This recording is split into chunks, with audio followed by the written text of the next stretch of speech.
Good day, everyone. My name is Odette, and I'm in the 10th grade.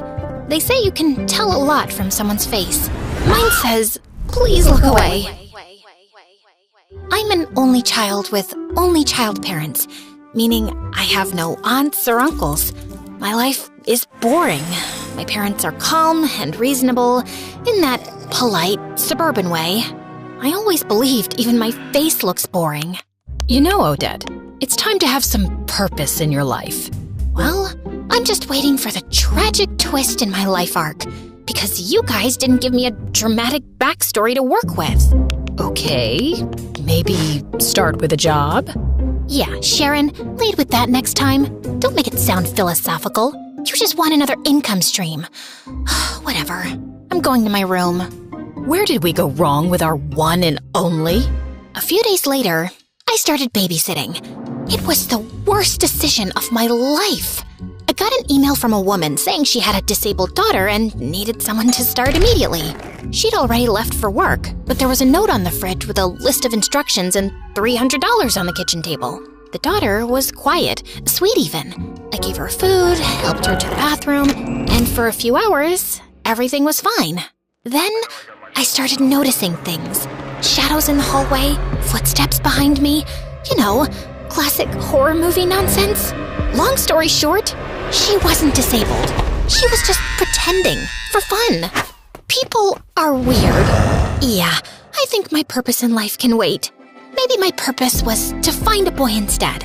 I saw my classmates getting boyfriends and having cute relationships, except me. I have this friend in particular. Her name is Lila, and she genuinely loves boys. God created Adam and noticed he was bored. Imagine being in heaven and still feeling bored. So Eve was made to entertain him. Can't you see it? We girls are men's heaven. All you have to do is just smile and entertain them. But Odette, you're a frowny, boring little creature. Smile so you attract good energy. And by that, I mean boys. But I didn't know how to smile to attract boys. I didn't have it in me. Whenever I saw a boy, I'd just frown and keep my head down and walk away. I once tried with the new boy. He was wearing sunglasses indoors. I don't know if he thought he was famous or had an eye infection. Either way, I decided to smile. Are you sneezing or threatening me with your face? I stared at him, frozen. Okay, I'm calling you Snarly, like Charlie, but with a snarl. People laughed, even me. That was Rafe. He went from being the new student to the popular one instantly. He had this annoying way of making fun of you and still making you laugh. From that moment on, he kept showing up in my life. Unfortunately, so did the name Snarly. Every girl tried to be his girlfriend, especially Lila. Oh, the heck she tried. He said he was waiting for someone special to have a relationship with. What does that even mean? He's a teenager, a popular, cool one. Just hang out with the prettiest girl in the school, which is me. But seriously, what's wrong with him? Maybe romantic guys do exist. Ugh, you're so naive. Anyway, what did your mom cook today? I smelled meatloaf, so that. Again? Hey, beggars can't be choosers. Hey, you. First of all, I really don't want to stay with that ugly stepmom of mine. Second of all, I'm doing you a favor. It's not like you found a better friend. The heck, you only have me. So shut up and get me some meatloaf. Lila didn't exactly have a calm life. Her dad was a useless, handsome man who somehow got tricked into divorcing her goddess of a mom, thanks to a stepmom so ugly she could curdle milk. Her real mom either ran away or fell into depression. We don't know. What we do know is that Lila never saw her again. Then one day, Rafe was playing in the final, super important basketball game of the year. Everyone was cheering for him. Some girls were even crying. If they lose, I'll spit on their faces. Except Rafe. He can spit on mine if it helps him release some of that frustration. Do you not have even a shred of self-respect? Everyone glared at me. Apparently, I was the fun killer and an idiot. Why are you like this? You don't have to take life so seriously. Just chill and enjoy the vibe. Then Rafe scored the final shot, and our school won. The crowd went feral. People were chanting his name. They lifted him up on their shoulders like he was a national hero. But then, Rafe asked them to put him down. His face was weirdly serious. He turned and looked directly at me. Then, he started walking toward me. Everyone fell silent, even me. He looked deep into my eyes and said, "Would you go out with me, Odette?" The crowd gasped, but not the cute, supportive kind. More like an, "Is this a prank?" gasp. Rafe, nice one. But Rafe didn't laugh. He just kept looking at me with this soft, serious expression. I wanted to laugh it off. I really did.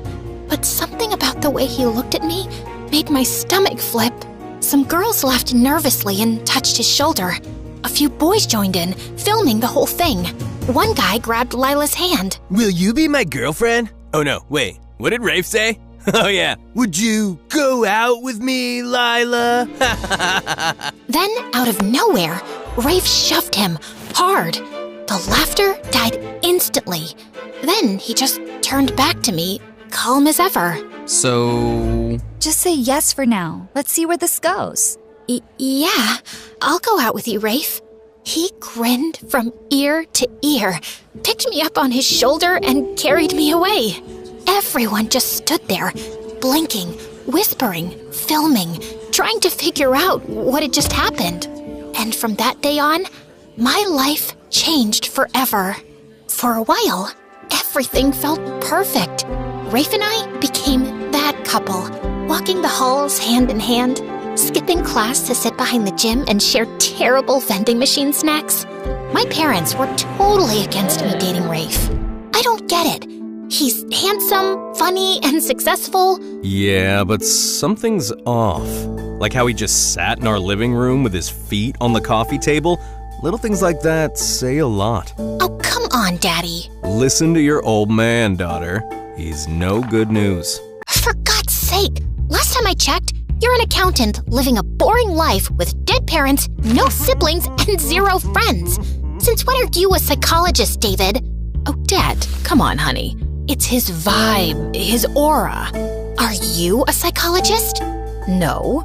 Do you read psychology books, human behavior? Facebook posts don't count. No. Then please, just let me have this one. Finally someone notices me, and he's not just anyone. He's the most popular boy in the entire school, maybe the whole city. That's what makes it even more fishy. Why would he choose you? Honey, that's not how we agreed to phrase. Aha! So it is because he chose me, not his aura or his feet on the coffee table. Why am I not even surprised? Can we please never talk about this again? Lila was the happiest for me. Look, I know most besties would be super jealous if their average, boring-looking friend got the hottest guy in school, especially when that bestie is as pretty and fun as me. But trust me, I'm proud of you. Well, thanks. But why are you spraying that pink stuff on your feet? Oh, I've got a date with this rich guy. He's a couple years older than us. Well, maybe a couple years on top of those couple years. He's 5 years older, okay? But love doesn't care about age. I just want everything to be perfect, including my feet. So you're gonna tell him nice to feet you? Ha ha. You're actually so stupid sometimes. I love it. So, how's everything with Rafe? It's fine, I guess. But there's this nagging feeling, like something's off. I don't know. I know that feeling. It's called insecurity. Just live in the moment, babe. Stop overthinking. Oh, and I just had meatloaf. But brace yourself. It was actually good today. Like, edible. Anyway, I gotta go. Love ya. Mwah. Maybe Lila was right. Maybe it was all in my head. Maybe I just needed to loosen up. Until things took a different turn. I started spending more and more time with Rafe. He was sweet and generous, but he never invited me to his house. I kept asking, then I started nagging. Finally, he agreed to take me there. I was surprised by how old and worn down the house looked. The front porch creaked under our feet. Just as Rafe opened the door, a glass flew past us and shattered onto the street. Rafe yanked me back. Where did you put the money, you useless witch? I bought food with it. What, you want me to leave money here so you can waste it on more cigarettes, you junkie? Well, welcome to my house. We stepped inside. The place was a mess. Dark, musty, with dishes piled up and clothes tossed over furniture. His mom looked pale and worn out. His dad looked like he hadn't showered in weeks. Mom, Dad, this is Odette, my girlfriend. Oh, so now it's Mom, Dad, and not Dad, Mom. Why is she first, huh? You stinking little disappointment. You can't tell me how to speak. I said what I said. What are you gonna do? Hit me? Burn me? Go ahead. What do you even want from us? Why are you still alive? Oh, trying to show off in front of your girlfriend? Like you're the man of the house? Joke's on you, she's not even pretty. Don't listen to him, sweetheart. Don't talk about her like that. Fine, let's talk about you then. Hey, bimbo, this kid you're dating still wets the bed. His mom dragged him to every doctor in town, but some people are just born failures. How dare you? She grabbed a rolled up newspaper and smacked him across the head. I stood there, frozen. Rafe took my hand without saying a word, and we walked out. Well, I guess I'll never complain about the boring life my parents gave me again. Yeah, I get it. Now you know why I never wanted you to meet them. I'm sorry you had to see all that. Don't be, Rafe. I'm your girlfriend. I'll accept you no matter what. Cool. I like acceptance. So, not leveling up yet? You know, like love? Because, Odette, I love you. Finally! What took you so long? It's been, like, a few weeks, but yeah, I mean, you're amazing. I'm lucky to have you. And when I become this huge, successful basketball player, I'll give you the best life. He was ambitious. He had dreams, and I liked that about him. Then he leaned in to kiss me, and my stomach flipped. But just then, my phone rang. Ugh, it's my mom. Don't answer, Snarly. Let me kiss you and take you to your favorite diner. Rafe and I were only getting closer, which I didn't want my parents to know about, so I kept lying more and more to them. My grades slipped, but I told myself it was fine. I'd catch up later. I just needed time. Time to be with Rafe, to support him, to listen to his rants, to calm him down when he got angry for no reason and swore he wasn't actually mad. We had a routine. After school, I'd meet him behind the gas station near the edge of town. We'd sit on the curb, share a soda, and talk about how fake everyone else was. He said I was the only real person he knew. He started asking for little favors, borrowing my phone, asking me to cover for him when he missed something, lying to his mom. I did it all. That's what you do when someone loves you, right? Sometimes he disappeared for a day or two, and when he came back, he acted like nothing happened. And so would I. I stopped hanging out with Lila as much. You've been ditching me like you're in a full-time relationship with a ghost. He's just going through stuff. Right, and you're the emotional support animal. You're the one who told me to follow my heart and live in the moment. Yeah, the moment. Not the weeks, not the months. Odette, your parents call me all the time asking where you are. I lie and say you're with me, or studying in the library. It sucks. I hate lying to them. Then don't. If covering for me is such a burden, maybe you weren't a good friend to begin with. Whoa, since when do you talk to me like that? Oh, wait, since you started hanging out with Rafe. Open your eyes, Odette. Don't lose yourself. Oh, please. Says the girl dating some guy 5 years older than her just because he's rich? You want to talk about self-respect? You know what? I'm done with this conversation. I'm leaving. No, wait. Stay. You love my parents. They love you. You feel sorry for them, right? You can play the perfect daughter they wish they had. I'm leaving. We have SATs coming up, Odette. Don't you care? You're ruining everything for yourself over that dumb jerk. Surprisingly, Lila got a good score on the SATs. I got an acceptable grade, but not good enough to get into nursing school like I'd always planned. Rafe didn't even take the test. He overslept that day. I can't believe Lila scored higher than me. I mean, yeah, she's not dumb, but I've always been the one with the better grades. Now I can't even apply to nursing school. I should have studied more. I told you we didn't need to go to the movies every single night, Rafe. Oh, so now it's my fault, Snarly? Babe, what's done is done, okay? Don't beat yourself up. Come on, I'll get you some pancakes. That always cheers you up. Rafe, where do you even get all this money from? I mean, yeah, I lend you some sometimes, but it's not enough to cover everything we do. Wow. So you think I can't survive without your little charity coins? First of all, they're not little coins. Oh, come on, I'm joking. You know I don't mind helping. I was just asking. No, you weren't. You were judging me, belittling me. Why do you care where the money comes from? I take care of you, don't I? I feed you, I spoil you. Isn't that enough? I'm sorry, babe. You're right. I didn't mean it like that. I'm sorry, okay? Tell me what I can do to make it up to you. You can come with me on a country tour. I got this RV from my uncle. We'll travel, see the world, hit every state. Just you and me. But what about college? And my parents? What about them? I'm sure your parents don't mind you having fun and taking a break from all the stress. And in college, you said yourself, you're not doing nursing anymore. Take an online course, finance or something. That's a good career too, babe. I told my parents I needed time to think about my future. They begged me to stay, but I'd already made up my mind. 2 weeks later, I was packing my bags and climbing into the RV, ready for my freedom. At least, that's what I thought it was. It was amazing. We went to places I'd only seen on TV. Nevada desert, Hollywood, coastal cities with overpriced ice cream, and strangers who looked at us like we didn't match. People stared, sometimes whispered, like they couldn't believe a guy like Rafe would be with someone like me. Once, a pretty girl asked for his number. He smiled and shook his head. Already got the best girl in the world. She scoffed and walked off. He never saw me watching, but for the rest of the day, I couldn't stop smiling. I once posted a picture of us eating instant noodles on the RV steps. The caption said, "Love in the little things." It got a lot of likes.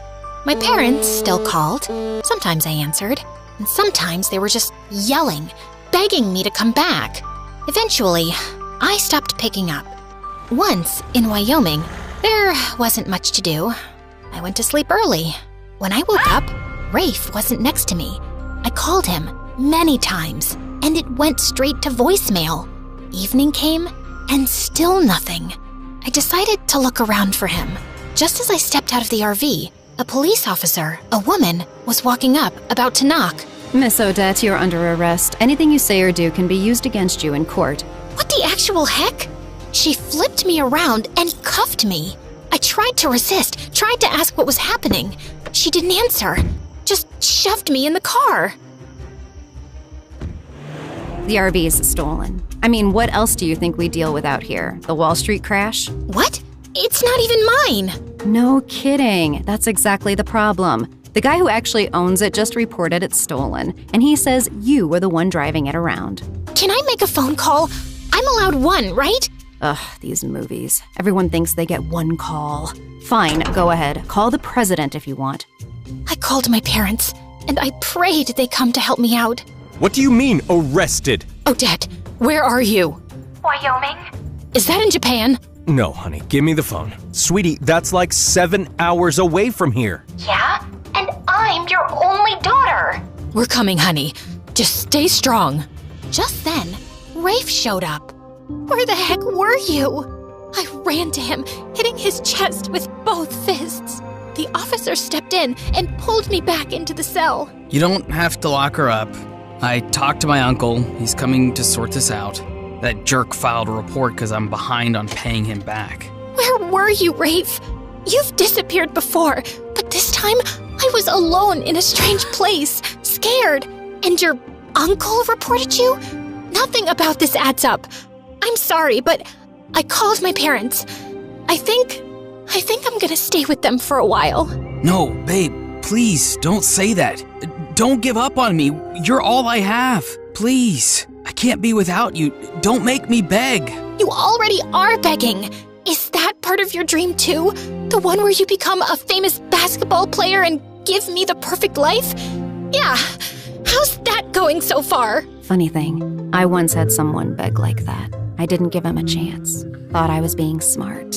And then I lost him. Not saying what you should do, but some things haunt you. I hated how much that got to me. The thought of losing him, of him disappearing forever, made my stomach twist. I wasn't strong enough yet. Fine, I'll call my parents. Then let's go, babe, before they get here. As we walked out, the officer leaned in and whispered in my ear. How'd you land someone that hot? Good for you, girl. You know what might even make him hotter? Liking this video and subscribing to MSA like everyone else? I called my parents, but they had already booked their flight and were heading to the airport. When they landed and kept calling, I let it ring. Then I let it ring again. And then I stopped checking. 2 months went by, and the fun life I'd been living started to feel dull. My parents barely called anymore. I opened Instagram and saw that Lila had gotten into the nursing school I always wanted. She even posted a picture of her engagement to that rich, successful guy. Funny how I used to be the one with the bright future, while she came from a messy home and had this weird obsession with impressing men. That night, someone knocked on our door. Rafe started acting weird, like he didn't want me to see who it was. But I pushed past him and opened the door, and saw a bunch of dangerous-looking guys with tattoos on their faces. Why am I not even surprised at this point? Babe, it's not what it looks like. I just borrowed some money and they're being dramatic. You're saying it like we just met you yesterday. You've been working for us for years. Now, are you paying up, or can I take a closer look at your pretty little girlfriend? Don't touch her! I mean, babe, he thinks you're pretty and not boring. Don't touch her, you idiot. How much do you owe them? Just $25,000. Add a zero to that. 250,000 US dollars? And just like that, my stomach flipped. I gagged and nearly threw up on the mafia guy's boots. Whoa! She's so shocked she's about to hurl. I'm pregnant, you idiot. Rafe looked shocked, but also happy. His eyes lit up. Then he turned to the mafia guy and said, So, no baby discount? Are you seriously negotiating right now? I started hitting him, and one of the mafia guys actually pulled me away. Relax, miss. It's not good for the baby. For the next few days, Rafe was acting super nice.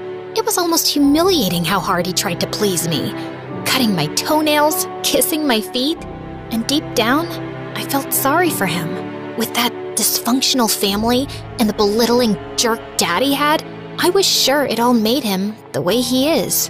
But I also believed I had lost so many years with him. I knew what was happening was wrong. It was just too hard to let go. That night, I left while Rafe was asleep. I had contacted Lila on Instagram sometime earlier, and we'd agreed to meet up. When I saw her, she didn't even look happy to see me. She was cold and dry. What, you want money now that you know I'm engaged to that rich guy? Whoa, you've changed a lot in the past 2 years.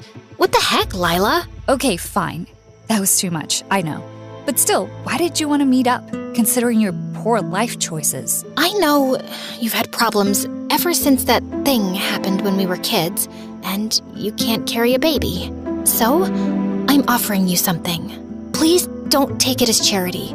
I'm pregnant, and I thought maybe you'd want to adopt the baby. Lila looked shocked. Then her eyes lit up. She smiled wide and hugged me. Oh my god, my man doesn't even know I can't have kids. I've been too afraid to tell him. He'd probably leave me. But this is perfect.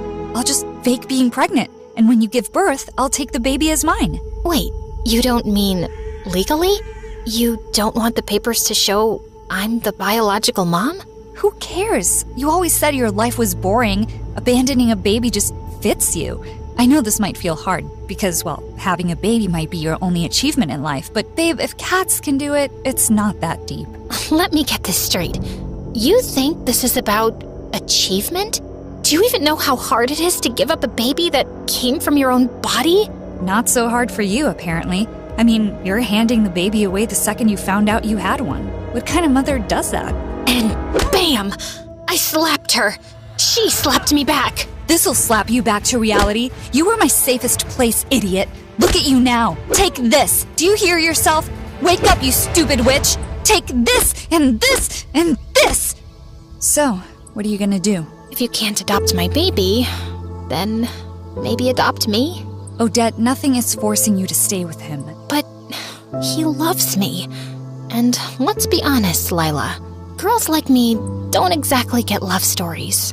That's a lie Rafe told you to believe. You're lovable. You just forgot. And sometimes love destroys people, Odette. Especially when it's too much. When it blinds you. But he's a victim, Lila. He grew up with an abusive dad and a wrecked home. That messed him up. Maybe so. But your support has to stop when it starts destroying you. Don't turn yourself into the victim of your own choices. I don't even know why I gave him another chance. Maybe I didn't have the strength to leave, or maybe I was afraid of being pregnant and alone. Maybe I believed him when the tears came and he promised he'd change. In the next months, Rafe came home bruised, limping, once even from jail. Other times, he just didn't come at all. I spent nights alone at the hospital while he lost track of time. And when he did show up, it was with apologies and bruised knuckles, not flowers. Then one evening, I came home from a long hospital checkup to find him sitting outside the RV, staring into nothing. I have to sell it, the RV. I owe them and they want their money. Wait, what? No, don't sell it. I think I can help. He looked at me like I was a ghost, then grinned. You're gonna borrow money from your parents. Borrow. As if we'd ever pay them back. I didn't answer. What, are you gonna rob a bank or maybe call a friend that hates me? Just wait for tonight. You'll know. I love you, Snarly. What would I do without you? That night, I messaged Lila, asked her to meet me halfway. I told her I needed to go home, and she came and didn't ask me any questions. The drive was mostly silent. I watched the highway lights. She hummed softly. When we reached my parents' house, I braced for anger and shame. Instead, Mom opened the door, saw my swollen face and belly, and pulled me into an embrace so tight it cracked everything I'd been holding in. Oh, sweetie, welcome home. We missed you so much. I thought being loved meant being useful. I mean, why else would a handsome guy love someone like me? Dad draped my old blanket, the one I'd sworn I didn't need, over my shoulders. The next morning, I enrolled in online classes. Nothing grand, just something manageable with a baby coming, and a life to rebuild. Weeks passed. I got bigger, slower, tired. And then the baby came. It was a long night. Too long. I was sweaty, shaking, crying, maybe screaming. I don't remember half of it. But when the nurse placed him in my arms, everything went quiet. He was so tiny, red, wrinkly, angry at the world already. His eyes didn't even open yet, but mine did. I looked at him, and I swore, I'm going to give you the life I never had, the love I spent years begging for. You won't have to earn it. You'll just have it. I found out sometime later that Rafe had been arrested for attempting some robbery. I guess he'd gotten desperate to pay off his debts. I almost felt relieved. He was better off in jail than being killed by some criminal on the streets. And he was no longer my problem, because some people just can't be helped. But my mom was by my side, holding my hand. My dad brought me soup. And Lila sent a message that just said, I'm proud of you, idiot. And for the first time in years, I didn't feel like running. I was exactly where I was meant to be.